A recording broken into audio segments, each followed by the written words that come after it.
সমতার পথে এগিয়ে যাই একসাথে।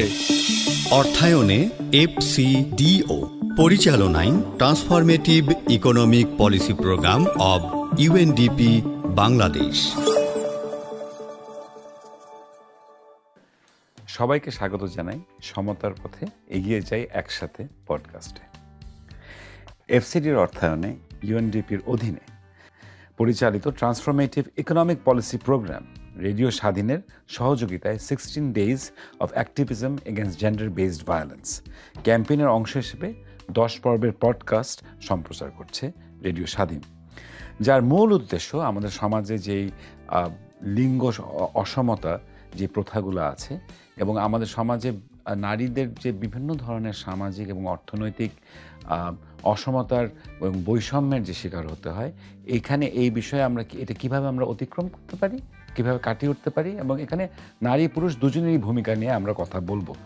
আজকে আমি ইরেশ জাকের আছি আপনাদের সাথে। আমি কথা বলছি সংসারের ভিতরে, বাসার ভিতরে এবং বাইরে নারীদের একটা সমান একটা ভূমিকা আমরা কিভাবে আমাদের সমাজে এখানে আমরা এটার একটা প্রতিফলন আমরা দেখতে পারি এই বিষয়ে আজকে আমার সাথে কথা বলতে আছেন। আমার সাথে কথা বলবেন Sara Sabin Khan, head of solution mapping accelerator lab UNDP Bangladesh, Rafiat Rashid Mithila, head of early childhood development BRAC international.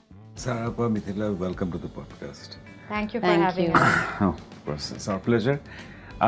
আমার প্রথম প্রশ্ন is for Sarapa, যে আমাদের দেশে, আমাদের সমাজে একটা বাসার ভিতরে এবং সংসারের ভিতরে একটা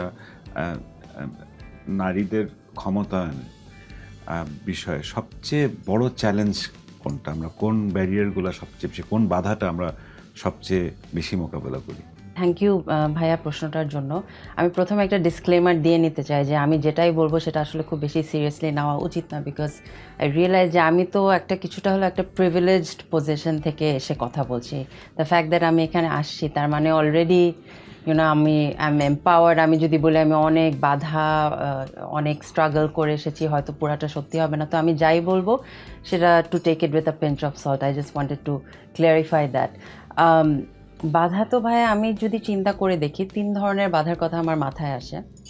প্রথমত হচ্ছে যে মহিলাদের বাসায় যদি আমরা ক্ষমতায়নের কথা বলি, তাহলে আমরা যদি বাসার কথাও বলি, but access and agency two finances, আমার মনে হয় এটা হচ্ছে সবচেয়ে কি এবং সবচেয়ে বড় বাধা মহিলাদের ক্ষেত্রে।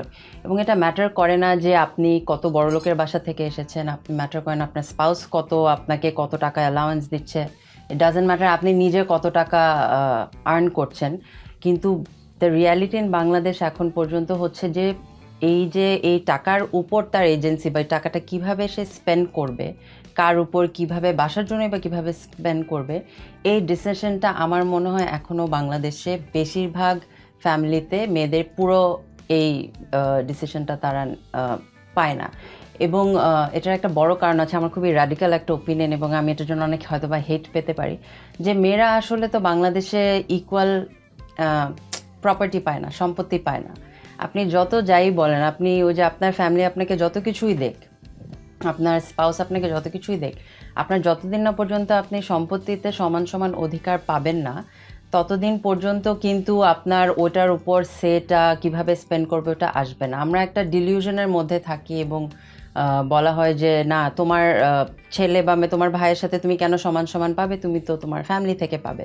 বাট এটা কিন্তু সত্যি না। অ্যাটলিস্ট ইভেন যদি আমরা আমাদের মুসলিমদের কথা চিন্তা করি, মুসলিম মেজরিটি ফ্যামিলিদের কথা চিন্তা করি, আপনি আপনার হাজব্যান্ডের যেই মুহূর্তে তার সাথে আপনার ডিভোর্স হয়ে যাবে অথবা যেই মুহূর্তে সে মারা যাবে, আপনি তো তার সম্পত্তি পাবেন না, আপনি you will get 1/8। So this is a farce and this is being very delusional. We also sometimes, a lot of times we hear about this যে এটা আমার চয়েস, যে আমি হয়তো বা অনেক একটা this is this new thing we hear that we want education, আমরা খুব শিক্ষিত হতে চাই, শিক্ষিত হয়ে আমরা বাসায় আমরা নিজের চয়েস মেক করেছি যে আমরা বাসার মধ্যে থাকবো, আমরা অন্য কোনো কাজ করব না। বাট আমার ধারণা যে এটাও একটা ডিসগাইজ, আসলে একটা সোশ্যাল কন্ডিশনিং থেকে আসে। ইফ ইট ওয়াজ নট, তাহলে তো ছেলেরাও ওই চয়েসটা ধরেন মেক করতো। সো এটা আমার মনে হয় যে টাকা পয়সার ব্যাপারে তার অ্যাক্সেস এবং তার অ্যাকচুয়ালি এজেন্সি, এটা ইজ দ্য বিগেস্ট চ্যালেঞ্জ। সেকেন্ডটা আমি যেটা বলবো বাংলাদেশের ক্ষেত্রে, যে আমাদের society, not only Bangladesh, I am sure it extends to many other countries, যে যতই তুমি ইন্ডিপেন্ডেন্ট হও ফাইন্যান্সিয়ালি, যতই তুমি স্ট্রং ওমেন হও, বাসায় এসে if you are subjected to any kind of violence or abuse, তাহলে এটা কোনো ক্ষমতায়ন বলা হয় না। এবং এই উদাহরণ আমরা অনেক দেখেছি যে অনেক নারীরা বাইরের জগতে অনেক বেশি প্রতিষ্ঠিত, কিন্তু বাসায় they are subjected to a lot of violence or abuse. আমরা রিসেন্টলি দেখেছি কেয়ারের একটা স্টাডিতে যে 89% of the women are subject to domestic violence by their intimate partners. Just 3 দিন আগে বের হয়েছে 89%, and that is like a 9% all women. I haven't really gone into the methodology. 89% of women, all abuse cases are by domestic partners. I think it's 89% of women, but I could be wrong. আমি যেটা just দেখলাম যে 89% women, or it could be that as well যেটা আপনি বললেন, whichever the case, this is an increase by 9% from 2015, and this is just intimate partner violence. যদি আপনি এর মধ্যে অন্যান্য ফ্যামিলি মেম্বার্স যোগ করেন, I'm sure it will be much higher. And the third one আমি বলবো যে ইভেন ধরেন আমি যেটা বললাম যে আমি তো অনেক একটা প্রিভিলেজ ব্যাকগ্রাউন্ড থেকে আসছি, ইন দ্য সেন্স দ্যাট আমার বাবা মা আমাকে পড়াশোনা করতে দিয়েছে, চাকরি করতে দিয়েছে, my partner never had a problem with it. এরপরও আমি যেটার কারণে I feel like I am still not at a level playing field with my male colleagues is যে বাসার কেয়ার ওয়ার্কের চিন্তাটা, ভাবনাটা, বার্ডেনটা ডিসপ্রপোর্শনেটলি কিন্তু মেয়েদেরই নিতে হয়। যতই আমরা শুনি যে এরকম ছেলেরাও আজকাল খুব কাজ করে, খুব হেল্প আউট করে, it's never the same, because মাথার আপনি যদি ফিজিক্যালিও বা একদম ট্যাঞ্জিবলিও কিছু না করেন, আপনার বাসার কেয়ার ওয়ার্কের যে মেন্টাল বার্ডেনটাও কিন্তু falls on women. I am the one who has to take home to work with me. I'm sure my male colleagues do not bring their homes with them. ওরা খুবই যে কোনো ডিসিশন, অনেক চিন্তা ভাবনা মাথার মধ্যে কোনো ধরনের বার্ডেন ছাড়া করতে পারে। So I would say that is the disproportionate burden of care work that falls on women is another challenge. যেটা office but also at home it makes a difference. মানে I think আপনি এই বিষয়টা নিয়ে already একটু হয়তো বলেছেন, আমি একটু জাস্ট একটু প্রশ্ন করার বিষয়টা যেটা সেটা হচ্ছে যে একটা তো হচ্ছে যে আমাদের সামাজিকতা বা আমাদের সামাজিক কন্ডিশনিং আমরা যেটা বলতে পারি যে আমরা কিভাবে মানে যুগে যুগে আমরা কি যেটা শিখে এসেছি বা আমাদেরকে যেটা মানে প্রচলিত যেটা প্রথা, যে এখানে আপনি যেটা বললেন যে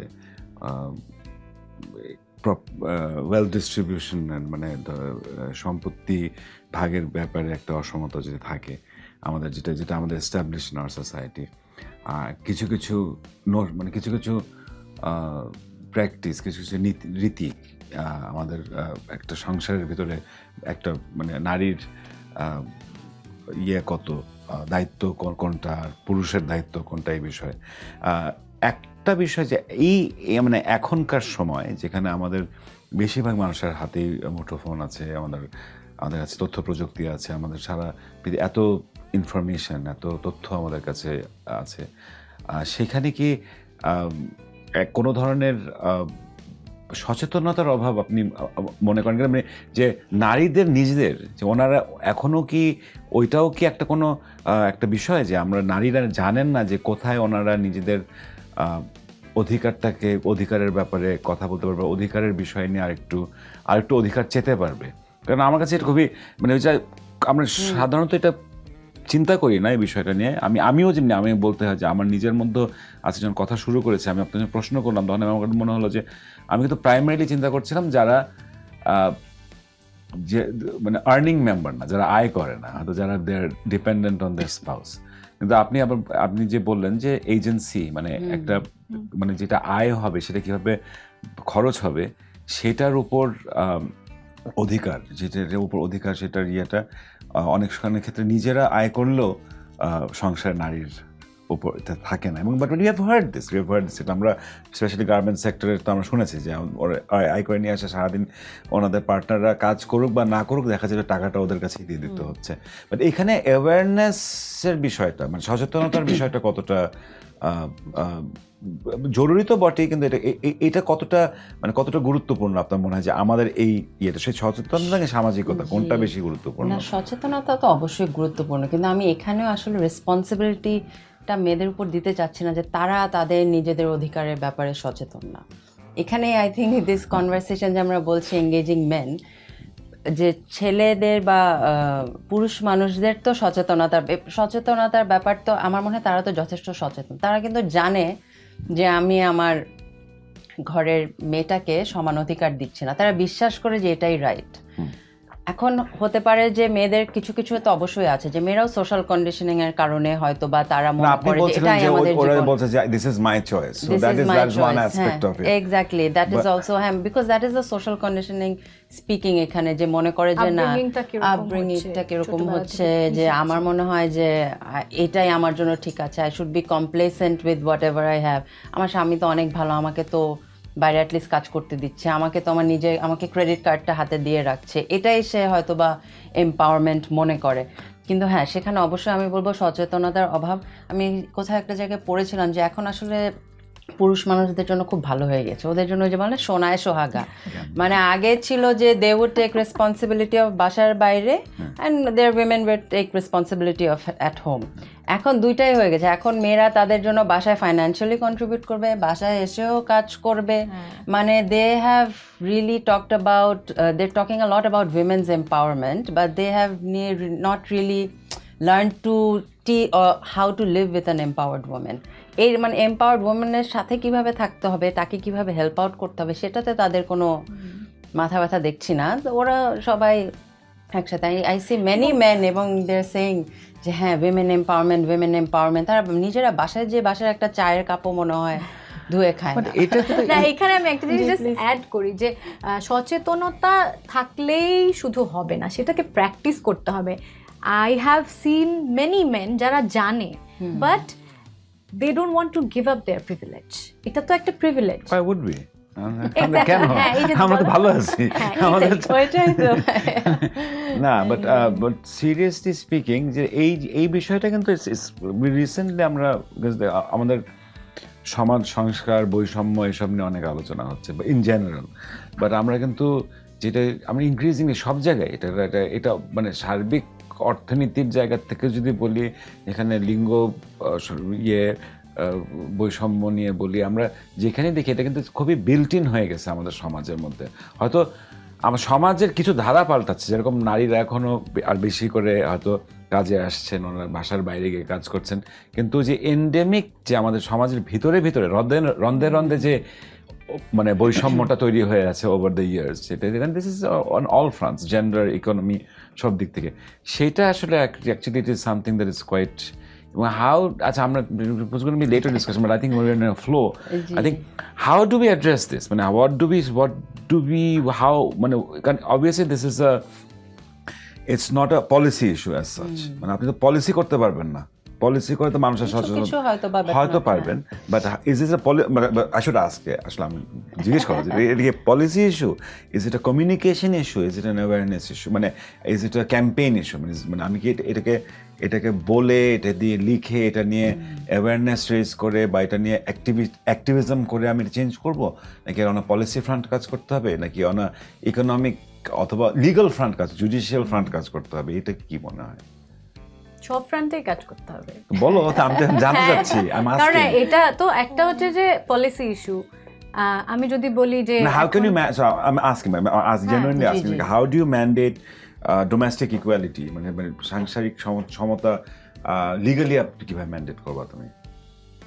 দেখো, এখন অনেক উন্নত দেশ মানে ফাইন্যান্সিয়ালি উন্নত দেশের কথা বলছি, যেখানে প্যাটার্নিটি লিভ 1 বছর পর্যন্ত দেয়, যেখানে মাটা কাজ করতে পারবে, মাটা হয়তো প্রথমে ম্যাটারনিটি লিভ নিল, তখন হাজব্যান্ড বা পার্টনার করলো কাজ, তারপরে প্যাটার্নিটি লিভের 1 বছরের একটা প্রভিশন আছে যেখানে the woman can go back to work. তো এইটা তো একটা পলিসি ইস্যু, তো এটা দিয়ে কিন্তু আমার মনে হয় যে এটাকে এনকারেজ করা হয়, যে ফাদার্স ইনভলভমেন্টটা এনকারেজ করা হয়, কিন্তু আমাদের প্র্যাকটিসে তো সেটা নেই। মানে আমাদের এখন শুধু এনজিও সেক্টরে ধরো 1 মাসের কম্পেনসেশন বা 1 সপ্তাহ থেকে স্টার্টেড নাও, 1 মাসের এনজিও সেক্টরে শুধু দেয় প্যাটার্নিটি লিভ, কিন্তু সেইটুকু 1 মাসের টাইমটাকে আদৌ কি খুব একটা প্যাটার্নিটি লিভ 1 মাস আই ট্রাইড টু টেক, হ্যাঁ, কতটা useful, society wasn't ready for it, মানে কোনো কনসেপ্টই নাই, মানে আমি বুঝাইতে পারছি না প্যাটার্নিটি লিভ কি। মানে আমার জাস্ট এখানে একটা ভেরি র্যাডিক্যাল ভিউ আছে, আমি বলবো যে you give men more privilege, give them paternity leaves, give them all the... They don't want it. It doesn't matter, you give them, you make them take it. That is a signal যে ছেলেদের মেয়ে মানে বাচ্চাকে take care করা is not the primary only responsibility, only doesn't lie with the mother. মানে ওটাই বলছি যে 1 বছরের প্যাটার্নিটি লিভ দেয়া মানে কিন্তু মাটা কাজে ফিরতে পারবে এবং বাবা তখন প্রাইমারি প্যারেন্ট হবে। আপনি যদি এটা ম্যান্ডেটরি করে দেন তখন কিন্তু একটা কোম্পানি একটা মেয়েকে হায়ার করার সময় 10 বার চিন্তা করবে না যে মেয়েটাকে নিলে তো কয়েকদিন পরও চলে যাবে ম্যাটারনিটি, বিকজ নাও এটা ছেলেদের ব্যাপারে সত্যি। ইউ মেক ইট ম্যান্ডেটরি যে তুমি প্যাটার্নিটি লিভ নাও, তুমি বাসায় 1 বছর কি করবা, তুমি কিছু না কিছু হলে করতে হবে। ইট উইল নট স্টার্ট সবাই হয়তো গিয়ে অনেকে হয়তো এটাকে এনজয় করতে পারে or whatever you say, but this is also a very strong signal যে it's the responsibility of child care does not only lie with the mother. হয়তো প্রথম দিকে কিছুটা ইটস মাদার্স, হয়তো প্রথম 6 মাস হতে পারে, আপনি আরো ভালো বলতে পারবেন, but then it's not. If you look at the most gender equal countries in the world, the Scandinavian nations, ওখানে কিন্তু এক্স্যাক্টলি এই জিনিসটাই প্র্যাকটিস যে তুমি 1 বছর বা 480 days এটা ভাগাভাগি করে নাও, অথবা কিছুটা হয়তো করে নিতে পারো, but this is a strong signal. বিশেষ করে যে আমাদের আগে তো আমরা অনেক we were much connected, মানে লার্জার সোশ্যাল স্ট্রাকচার ছিল আমাদের, একান্নবর্তী পরিবারে আমরা থাকতাম। হয়তো মানে আমি যখন বড় হই মানে আমি আমার অর্ধেকটা সময় মানে আমার অ্যাটলিস্ট ছোটবেলাটা অর্ধেকটা সময় কেটেছে আমার নানির বাড়িতে, সেখানে আমার নানি, আমার নানির ছোট বোন, আমার মামা, খালা, মানে it's to village is to raise a child, right?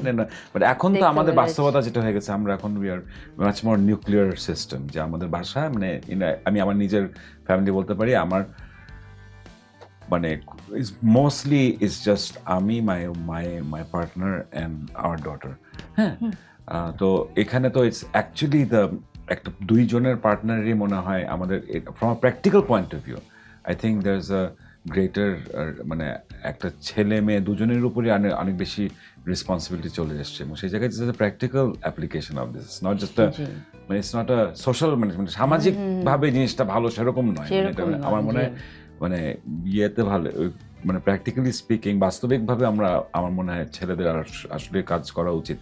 But talking about the workplace, since we are talking about maternity leave, obviously আমি একজন আমি একজন মানে someone who's you are in business. I'm in business. হ্যাঁ, ইংলিশে সব কথাই ইংলিশে বললে যেন ভদ্র শোনা যায়, ব্যবসায় বললে কেমন মনে হয় না। বাট আমিও দেখলাম যে it definitely a factor in especially when career advancement is this অসমতাটা যেটা আছে in terms of maternity leave, যে এই যে 6 মাস।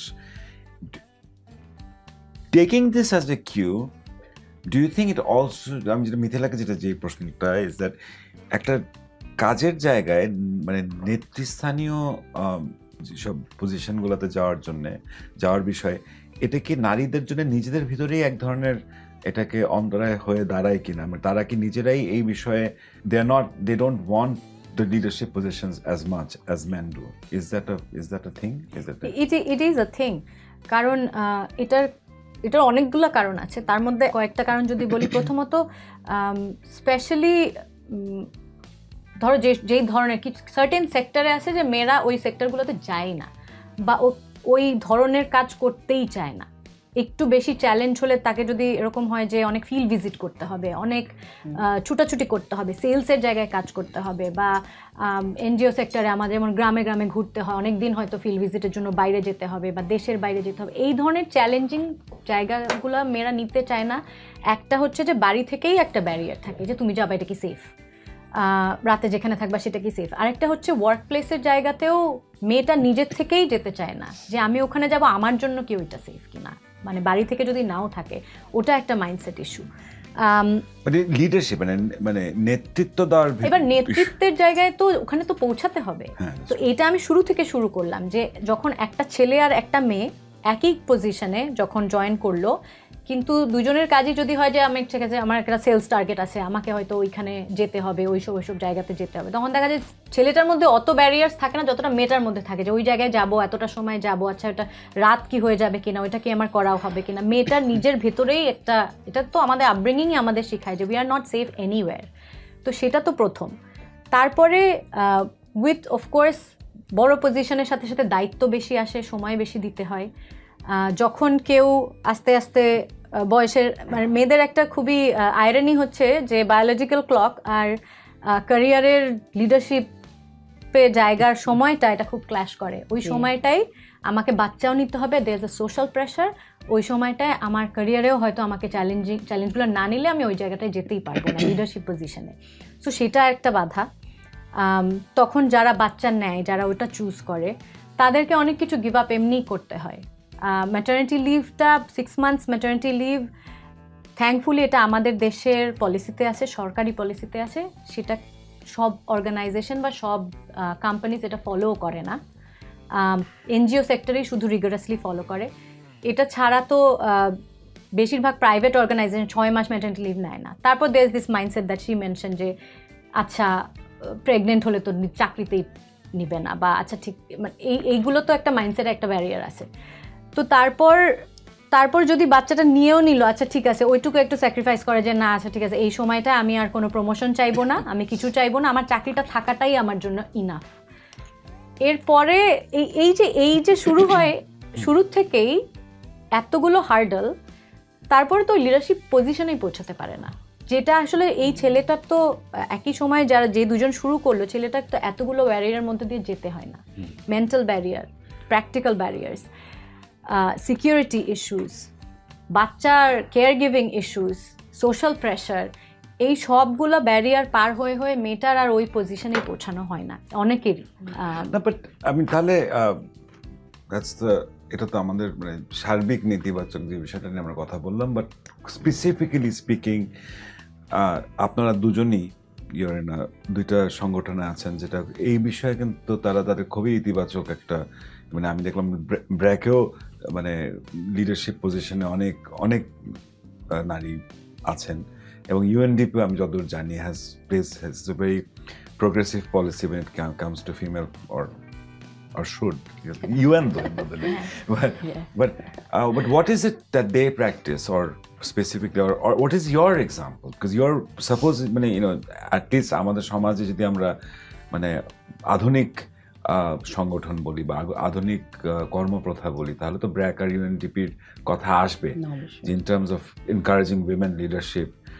সেই জায়গা থেকে what are the practices they have adopted that others maybe অন্যরা এই জিনিসটাকে অনুকরণ করতে পারে?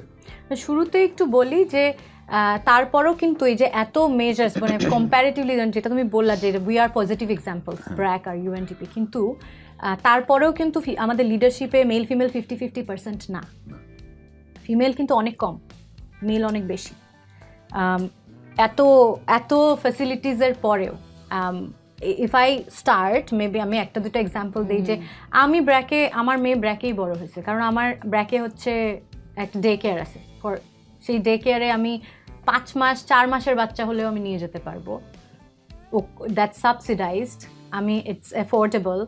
আমাদের একদম গার্ড, আমাদের ড্রাইভার থেকে শুরু করে আমাদের ডিরেক্টর পর্যন্ত সবার বাচ্চা ওখানে থাকতে পারে, এবং সেখানে কোয়ালিটি মানে অফিসের মধ্যেই ডে কেয়ারটা। তো সেই ক্ষেত্রে it's a privilege for us. এটা আমার মনে হয় যে এটা আর অন্য অনেক অর্গানাইজেশনে এটা নাই, একটা ডে কেয়ার আছে।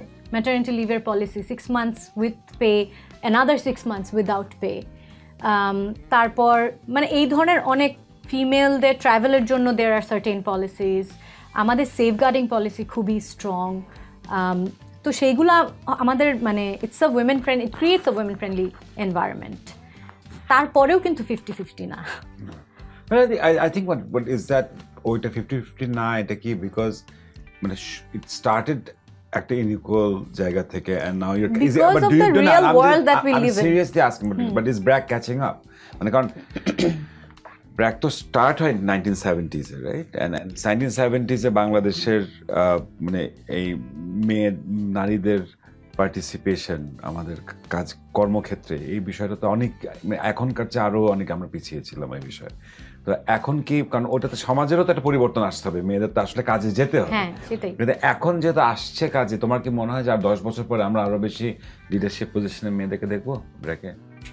না, অবশ্যই দেখবো, কারণ এটা তো এটা একটা কন্টিনিউয়াস এন্ডেভার আমাদের জন্য। আমাদের রিক্রুটমেন্ট পলিসি থেকে শুরু করে সব জায়গায় হচ্ছে যে মানে মেয়েদের প্রায়োরিটি রিক্রুটমেন্টের জায়গায়, আমাদের ওই মানে প্রত্যেকটা ইকুয়ালিটির বিষয়গুলো সবসময় এনশোর করা হয়, স্টার্টিং ফ্রম রিক্রুটমেন্ট টু তারপরে কিভাবে আমাদের আলাদা একটা প্রোগ্রামই আছে আমাদের HR এর উইমেন ইন লিডারশিপ পজিশন, তো সেখানে কিভাবে মেয়েদেরকে গ্রুম করা হবে, কিভাবে আরও একটু ফ্রেন্ডলি কন্ডিউসিভ এনভায়রনমেন্ট ক্রিয়েট করা হবে, সেগুলো নিয়ে কন্টিনিউয়াসলি কাজ করতেছে। তারপর মানে ওটাই বলছি যে কিন্তু পারিপার্শ্বিক যে সমাজটা তো আর এখনো বদলায়নি, এখনো তো অনেক দূর যাওয়া বাকি। So if I can just add to that, মানে same with UNDP, they have taken all the good policies, সব ধরনের ভালো ভালো মেজার্স আছে, অনেক অ্যাফার্মেটিভ অ্যাকশনস আছে যে কিভাবে they can increase the participation of women. তারপর আমাদের অফিসে উইমেনদের এমপ্লয়মেন্টে উইমেনদের পার্সেন্টেজ কান্ট্রি অফিসে আমাদের তো তাও একটু 20-25% হবে, প্রজেক্ট লেভেলে খুবই কম।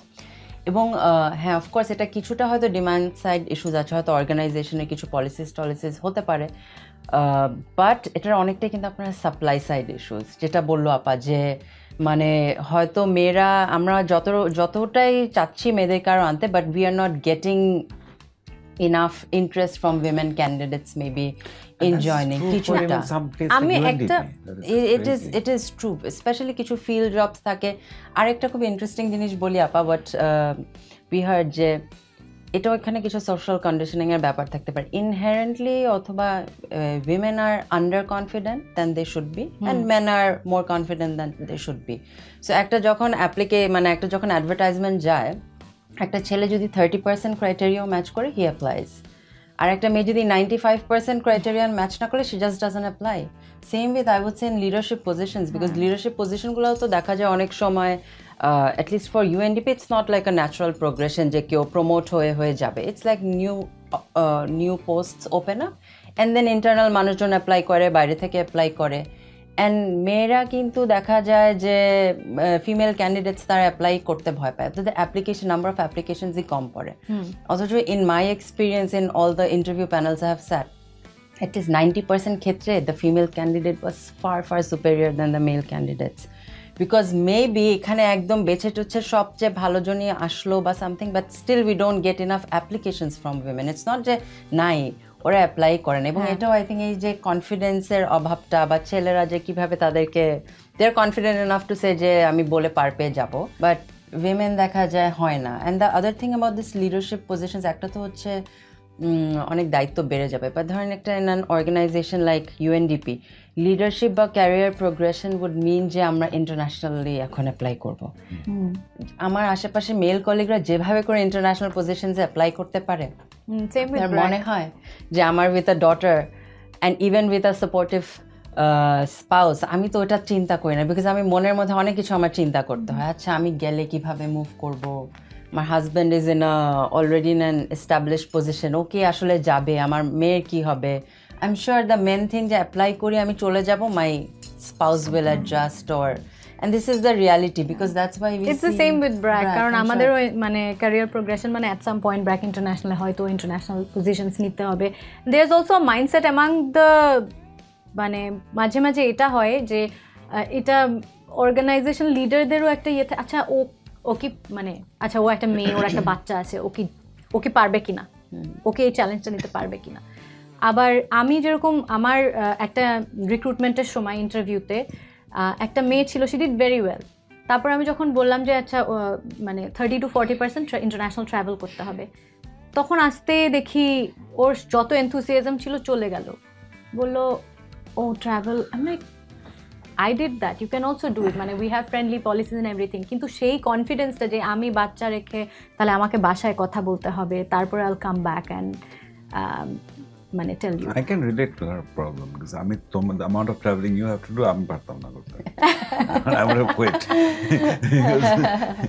এবং আরেকটা জিনিস ভাই about the day care, বাংলাদেশে তো আসলে এই কেয়ার সিস্টেমটা ইনস্টিটিউশনালাইজড না, একদমই না। and whenever we are talking about day care, সাথে সাথে অফিসের মনে করে যে এটা হচ্ছে it's a gender issue, but it's not supposed to be a gender issue. Day care তো আপনি চাইলে আপনার বাচ্চাকেও রাখতে পারেন, এটা তো খালি not only the women female colleagues যে রাখবে রাখবে তা না, বাট সাথে সাথে জিনিসটা হচ্ছে it's a gender issue.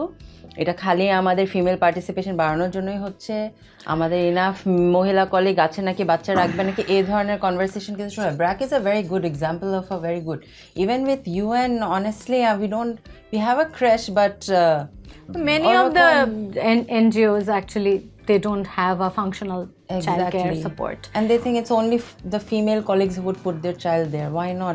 Why can the men put their children in so that their wives can go? মানে এটা কিন্তু আমাদের ডেকের যে এই আমাদের 70-80টা বাচ্চা, তার মধ্যে একটা বাচ্চার বাবা যে বাচ্চাটাকে রাখতো, আর বাকি সব মায়েরা ব্যাকে চাকরি করতো, দেখে নিয়ে আসতো।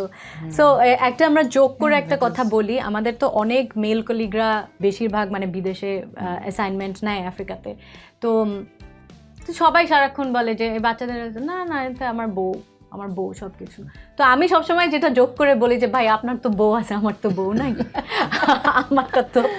আমাকে করতে হবে। এটা যোগ করে বললেও দ্য রিয়ালিটি ইজ দ্যাট মানে স্টিল এখন ইন দিস টাইম অ্যান্ড এই যে আজকের দিনে থেকেও আমরা এই 16 days অ্যাক্টিভেশন এত বছর ধরে করে যাচ্ছি, তারপরেও দিস ইজ দ্য মাইন্ডসেট যে আমার বাচ্চা, আমার সংসার, আমার পুরা কেয়ারের দায়িত্ব হচ্ছে আমার ওয়াইফের। তারপরে আমার ওয়াইফ যদি চাকরি করে তো ভালো, খুবই ভালো কথা, কিন্তু ওই দায়িত্বটা আমার ওয়াইফেরই, ওটা আমার দায়িত্ব না। এবং this is a mindset. And আজকাল যে আমাদের ধরেন মিডল ক্লাসটা তো অনেক বড় হয়েছে, অ্যান্ড এখন আসলে বাংলাদেশে দ্য কস্ট অফ লিভিং এত হাই হয়ে গেছে, একজনের ইনকামে আসলে চলে না। And that's why the men have become suddenly very supportive. যে my wife is also working, but বাসার কাজে গিয়ে it's your department. এখানে আমি কিছু করতে পারবো না, এখানে তুমি করবা, এর বাইরে তোমাকে আমি চাকরি করতে সুযোগ দিচ্ছি। এই যে দিচ্ছি এই যে এই মানসিকতাটা যে তুমি তো দেয়ার কেউ না, ও তো মানে ও তো একজন ইন্ডিভিজুয়াল, ও চাকরি করতে পারছে, নিশ্চয়ই ওর নিজের যোগ্যতা আছে, লেখাপড়া করেছে, তুমি তো দেয়ার কেউ না। এই যে একটা দিচ্ছি মাইন্ডসেট, এটা ইট উইল, আমি জানি না আরো কত বছর লাগবে, আরো কি 100 বছর লাগবে কিনা এই মানসিকতা change. So we were talking about a more inclusive language about gender equality. তো আমরা ওইটা ওই ইয়েতে আমরা একটু আমাদের আমরা বেশ কিছু স্তরের মানুষের কাছ থেকে শুনেছি এই ইস্যুটা নিয়ে, তো সেটা আমরা এখন একটু দেখব। আমরা হয়তো কাগজে কলমে দেখতে পাচ্ছি যে পাচ্ছে, কিন্তু আসলে আমরা যখন ফেস করছি তখন আসলে আমরা সমান মর্যাদা পাচ্ছি না। পরিবারের ক্ষেত্র না বলে বাইরের ক্ষেত্রটাই বলা হয়তো সহজ, কারণ একজন বাবা একজন ভাই অবশ্যই তার বোনকে উপরের স্থানে রাখে, একজন স্বামীও তার স্ত্রীকে উপরের স্থানে রাখা উচিত। কিন্তু যখন আমরা অফিসের ক্ষেত্রে যাব তখন কর্মক্ষেত্রে তাকে সুযোগটা করে দেওয়া উচিত যে আমার সমান ক্ষেত্রে যেরকম আমি কাজ করছি সেই কাজের জায়গাটা আপনি আমার সহকর্মীর মতো করে থাকবেন, একজন নারী হিসেবে নয়। প্রথম কথাই মনে করতে হবে যে নারী নয়, নারী মানুষ, আমার মতো একজন মানুষ। নারীরা কোথাও সম অধিকার পাচ্ছে না, আর এই জিনিসটা পাইতে হলে তো পরিবার থেকে ভাই আগে শুরু করতে হবে। যেখানে আমরা কাজ করতে যাচ্ছি সবার সহযোগিতা পাচ্ছি না, অনেকে অনেক ধরনের মন্তব্য করে বা ওই ধরনের স্পেসটা আমাদেরকে দিতে চায় না। এখন আমরা চিন্তা করি যে সবাই একসঙ্গে মিলেমিশে কাজ করি, কিন্তু তারা ভাবে যে না মেয়েরা ঘরেই থাকবে। একটা বস পুরুষের আন্ডারে যখন একজন কাজ করে, পুরুষ বসকে যেভাবে সম্মান শ্রদ্ধা করে, মহিলা যখন ওই বসের চেয়ারটাতে বসে তখন দেখা যায় যে তাদের কথাও ওভাবে শুনতে চায় না, কমান্ড বলেন বা কাজের ক্ষেত্রে বলেন না, আসলে ওভাবে সাপোর্ট করে না। প্রথমত নারীকে মায়ের দৃষ্টিতে দেখতে হবে, কারণ আমরা গিয়ে সবাই কোনো মায়ের সন্তান। দ্বিতীয়ত আমাদেরকে নৈতিক জ্ঞান বা নৈতিক শিক্ষার দিকে আগ্রহী হতে হবে। নারীর যোগ্য মর্যাদা ও যোগ্য সম্মানের জন্য একটা পুরুষকে হেল্প করার দরকার নেই। একজন নারী যদি নারীকে হেল্প করে সেটাই যথেষ্ট। একজন মা, উনি একজন নারী, উনি তার সন্তানকে যদি সেভাবে মানুষ করেন যে একজন নারীর মর্যাদাটা কী, সেক্ষেত্রে পুরুষকে আলাদাভাবে শিখতেই হয় না এবং বলতেই হয় না যে একটা মেয়ের যখন বিয়ে হয়, সাধারণত যার সঙ্গে বিয়ে হয়, একটা পুরুষের সঙ্গে বিয়ে হয়, পুরুষ যৌতুক দাবি খুব একটা করে না, যৌতুক দাবি করে ছেলের মা। অনেক জায়গা আছে একটা নারী নেতৃত্ব দিচ্ছে, আবার অনেক জায়গা আছে একটা পুরুষ নেতৃত্ব দিচ্ছে। যেখানে নারী নেতৃত্ব দিচ্ছে সেখানেও পুরুষ আছে, বাট সেখানে ওই পুরুষটা তার ক্যাপাসিটি অনুযায়ী সে নেতৃত্ব দিতে পারতেছে না, নারীটা দিতেছে। অবশ্যই নারীর মেধার উপরে ডিপেন্ড করে আমি মনে করি। পুরুষের চেয়ে মেয়েরা কিন্তু অনেক অ্যাডভান্স আগেই যাচ্ছে, অনেক কাজে পুরুষের চেয়ে মেয়েরা ভালো করছে। সো তাহলে আমরা কেন নারীকে বলবো যে নারী পুরুষের সঙ্গে সমান হারে কাজ করছে না? ওই যে একটা কথা আছে না, বলে যে নারীর ক্ষমতায়নে সবাই কাজ করে বা কথা বলে, কিন্তু সেই ক্ষমতাবান নারীর সাথে কিভাবে আচরণ করতে হবে, সমমর্যাদা দিতে হবে, সেই আচরণটা আসলে দুর্ভাগ্যজনকভাবে আমাদের দেশের পুরুষরা মনে হয় বেশিরভাগ পুরুষরাই জানে না। You don't know how to live with an empowered woman. আমি জানি না, মানে সোশ্যাল মিডিয়াতে কিছু দেখা যায় অথবা আমাদের বিভিন্ন যে দেখা যায় যে already a push back about what is, যে মানুষ সেটা একটা স্পেশালি ছেলেদের মধ্যে এক ধরনের ধারণা আছে যে মেয়েদের অ্যাফার্মেটিভ অ্যাকশন, যেটা বললেন যে আমেরিকা কিন্তু historically blacks have had a lot of disadvantage, but affirmative অ্যাকশনের ব্যাপারে সাদাদের একটা বিশাল অ্যালার্জি আছে। কিন্তু অলরেডি আই এম নোটিসিং যে আমাদের সমাজও যে আনফেয়ার অ্যাডভান্টেজ ফর উইমেন, এই ন্যারেটিভ বা এই কনভারসেশনটা কিন্তু শুরু হয়ে গেছে এবং এটা কিন্তু এটা চলমান, যেখানে আমাদের একটা মানে অসমতাটা আমরা কাটিয়ে উঠতে পারিনি, সেখানে সে কাটিয়ে ওঠার প্রসেসটাকেই চ্যালেঞ্জ করা from the male perspective.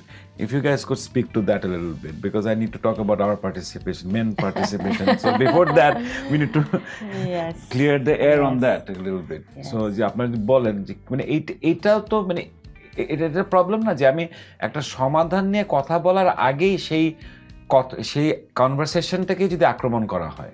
হ্যাঁ, আগেই বলবেন না, ছেলেদেরও তো সব প্রথমত উল্টা যায় যে তোমরা বেশি সার্ভিস পাচ্ছ, মানে হ্যাঁ না, মেয়েদের জন্য তো অনেক আর কত, এই যে এইগুলো কথা আমরা রেগুলার শুনতে হয়।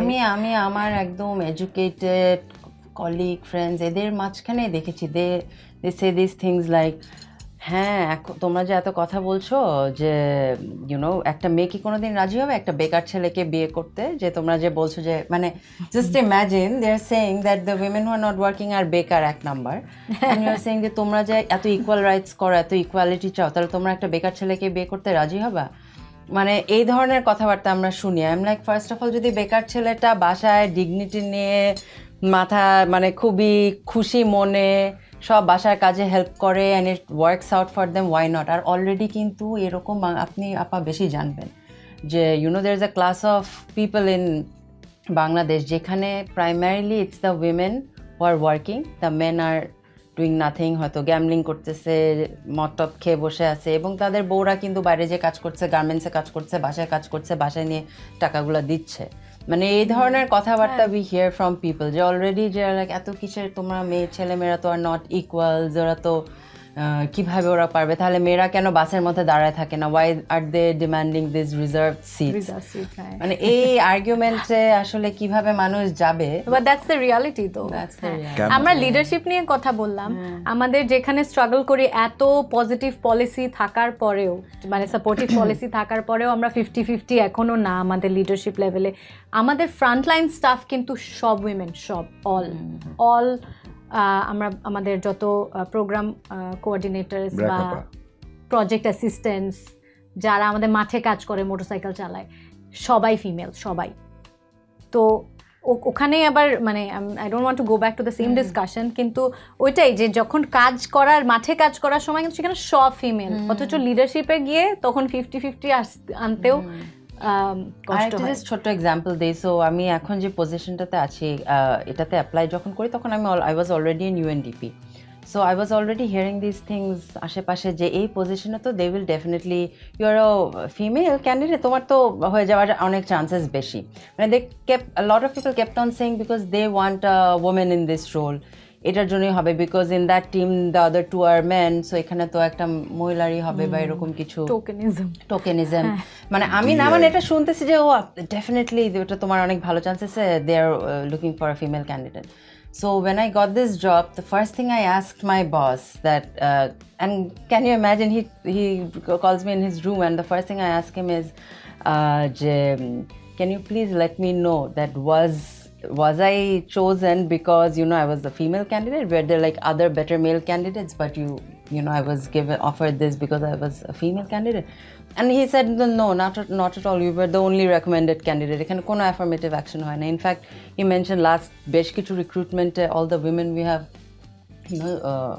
offer jobs to, none of them were affirmative actions. And এটাও আমার এক্সপিরিয়েন্স আমি দেখেছি, women do better, but এই ন্যারেটিভ কিন্তু অলরেডি অফিসের ছেলে কলিগদের মধ্যে চলে আসছে যে মেয়ে ফিমেল ক্যান্ডিডেট হলে তো পেয়ে যাবে, এটা এমনিতে it's given.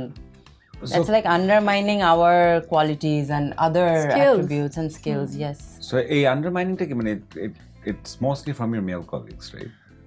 Or is it no yeah, I would say of course it's probably a lot from male colleagues, but yes, there are female colleagues as well. patriarchy to পুরুষ মহিলা সবারই পিতৃতান্ত্রিকতার শিকার সবাই।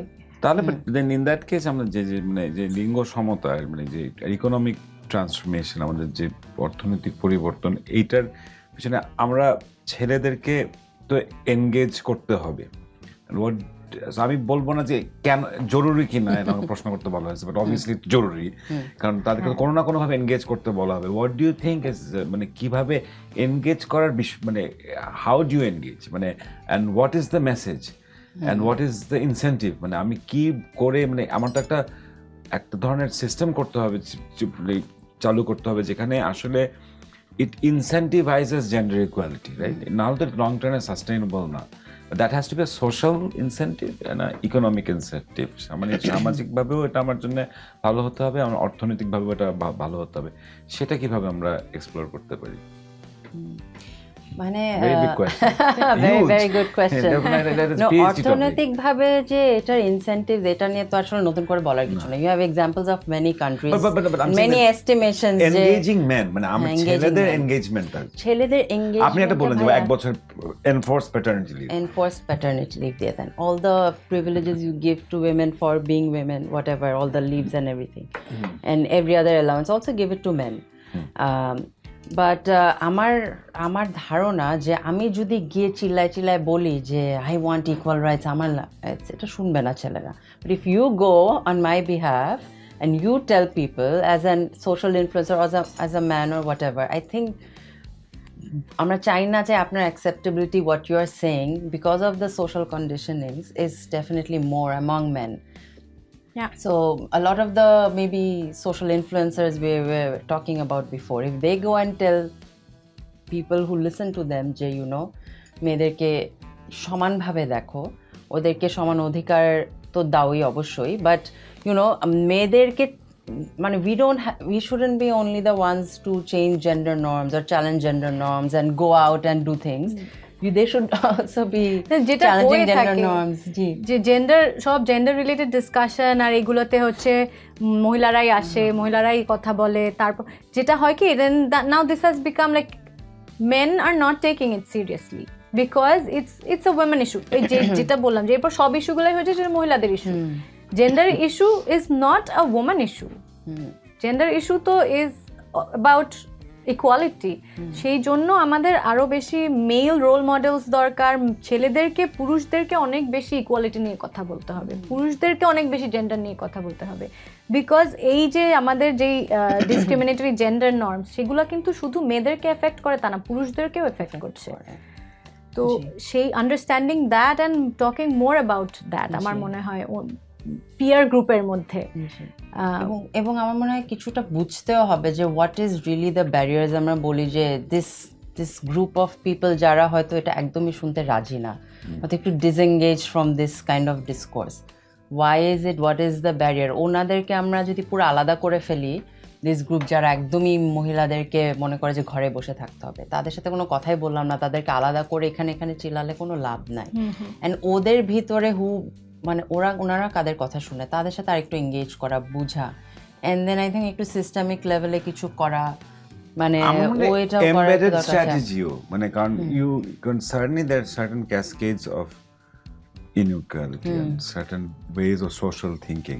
তো ওখানে ইফ ইউ আমার মনে হয় একটু আমরা যদি ইনোভেটিভ ভাবে যদি জিনিসটাকে ঢুকাতে পারি, নন ট্রেডিশনালি, যেটা উইমেন্স এম্পাওয়ারমেন্ট, যে আমরা যেই সোর্স থেকে আমরা শুনতে নর্মালি শুনি না যেসব জায়গা থেকে, সেখানে if you make it a talking point, এখানে ইনোভেশন ছাড়া আর কোনো উপায় নাই, because or else it's stacking on top of it. One inequality puts on top of another, regressive practice, socially regressive চিন্তা ভাবনা একটার উপর আরেকটা হতে থাকে, if you take out one ladder and then you kind of give মানে positive innovation, আমার কাছে একটা ছেলে হিসেবে মনে হয় আমি যদি instead of hearing it from say Dr. Shirin Haq, if I heard the same message say on my during a sermon, yes, it probably would resonate better with me, right? And there's enough in it, there's nothing in any religious text that fundamentally contradicts what you're saying. No, exactly. So আমার মনে হয় these are the discussions that probably need to happen where I'm getting this message from. মানে it can't be just একজন এক কথা বলতেছে. I need to hear it from them as well. I need to hear it from my sports idols. I need to hear it from absolutely.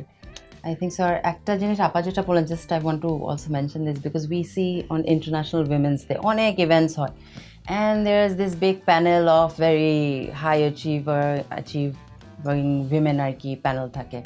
We see like 1 or 2 men panelists and এই guest-এর মধ্যে তো নাই. But these women are already empowered. The guests are already know that এরা কি struggle করছে না করছে, করে ওরা কোথায় আসে সব জানে. But what about the women? I think majority of the women who are at home completely disengaged from these conversations. The only medium through which they can even hear some of these things are through maybe the male members of their home. But these men are not there.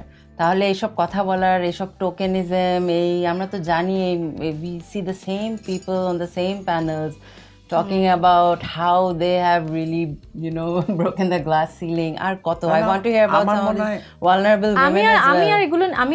আমি সত্যি কথা বলতে আমি আজকে এখানে আসছি, কিন্তু আমি এটা নিয়ে কথা বলতে আর ইন্টারেস্টেডই না, কারণ এগুলো আমার কাছে তো এটা কমন সেন্স, এগুলো আমার কাছে বেসিক। এবার এই কমন সেন্স আর বেসিক নিয়ে আমি আর কতদিন কথা বলে যাব? আমার মনে হয় এখন পুরুষদেরই বেশি বেশি কথা বলা উচিত। At least we do have this segment of male population যারা কিছুটা সচেতনতার কাছাকাছি, কিন্তু হয়তো প্র্যাকটিস করবে না বা প্রিভিলেজটা গিভ আপ করতে চায় না। কিন্তু এই কথাগুলো এখন জেন্ডারের গল্প শুধুমাত্র তো মেয়েদের না, এটা তো ইকুয়ালিটির বিষয়। সো নারী পুরুষ দুইজনকে একই সঙ্গে এই পৃথিবীতে বসবাস করতে হবে, এই পৃথিবীকে সামনে এগিয়ে নিয়ে যেতে হবে, ভবিষ্যৎ প্রজন্মের জন্য পজিটিভ এক্সাম্পল ক্রিয়েট করতে হবে। সো এই গল্প শুধু মহিলারা একা বলে গেলে হবে। আর আমি এটা বললেও যে ডিসক্লেমারটা দিলাম ভাইয়া ফার্স্টে, যে আমি যেগুলো বলছি এগুলো খুবই সুপারফিশিয়াল লেভেল, মেবি উইমেনের চ্যালেঞ্জ বুঝতেছি না আমি, যারা হয়তো যেটা বললাম ডিসএঙ্গেজ বাসায় বসে আছে, ওদের চ্যালেঞ্জ ডে টু ডে আমরা হয়তো রিয়েলাইজই করতে পারছি না, but that is the big chunk of the population. But you're right, because আমার কাছে মনে হয় যে না, আমরা এখন পর্যন্ত কিন্তু নারী সম অধিকার নিয়ে হ্যাঁ কিছু শুনি আমরা, হয়তো ভেরি এক্সেপশনাল পিপল, আলিনী সুফিয়ান, উনি হয়তো ওনার মতন করে গান করেন যেটা আমাদেরকে উদ্বুদ্ধ করে সমতা নিয়ে চিন্তা করার জন্য। But generally the language of women's empowerment is a very highly educated, economically privileged urban discourse, সেটা ছেলে হোক particularly among women। আমরা কিন্তু ওই ভয়েসটা শুনি নাই অ্যাকচুয়ালি, ওই অ্যাক্টিভিজমের ভয়েসটা কিন্তু আমরা ইন জেনারেল ডিসকাশন আমরা হয়তো পাই না। ওটা আরও বেশি প্রমোট করা জরুরি এবং ছেলেদেরকে এনকারেজ করা জরুরি যারা আমাদের ইয়েতে। অ্যান্ড মিথিলা যেহেতু because respecting the wishes of women, যেহেতু মিথিলা বসে আবার কথা বলতে চাচ্ছেন এটা নিয়ে, আমরা আমাদের পডকাস্টের শেষে চলে এসেছি। So I'm sure there's a lot of discussion. I think every touch point that we gave, I think এটা নিয়ে অনেক আলোচনা করা যাবে এবং hopefully next year for 16 days activism আমরা প্রাইমারি ছেলেদের প্যানেলই করবো। হ্যাঁ, মেয়েরাই হবে special guest, maybe one out of 4. So thank you to both of you. It's a big learning experience. I hope it was a learning experience. আমার মনে হয় আমরা এগুলো নিয়ে কথা বলতে থাকি। লার্নিং এক্সপেরিয়েন্স বলবো না, ইটস এ পার্টিসিপেটরি এক্সপেরিয়েন্স। আমরা মানুষকে একটু উদ্বুদ্ধ করতে পেরেছি আমাদের সাথে যোগ দেওয়ার জন্য বা আমাদের সাথে এই আলোচনায় আসার জন্য। আমরা এটা নিয়ে আরো অনেক লম্বা সময় আমরা কথা বলতে পারতাম, এটা শেষ হবে না। But thanks for this initiative. আমি সবসময় প্রত্যেক বছর 16 days অ্যাক্টিভেশনে রেডিও স্বাধীন সবসময় খুব অ্যাক্টিভ থাকে, যেটা আমার খুবই খুবই ভালো লাগে। আর আমি রেডিও স্বাধীনকে ধন্যবাদ যে এবার we have a male host. Do you not usually? No, not usually. And I think Bhaiya was not just hosting, he also contributed, yeah, so that's amazing. Host and contributor. Yes. So yeah, thank you for having me. Thank you for having us. Thank you to both of you. Thank you so much.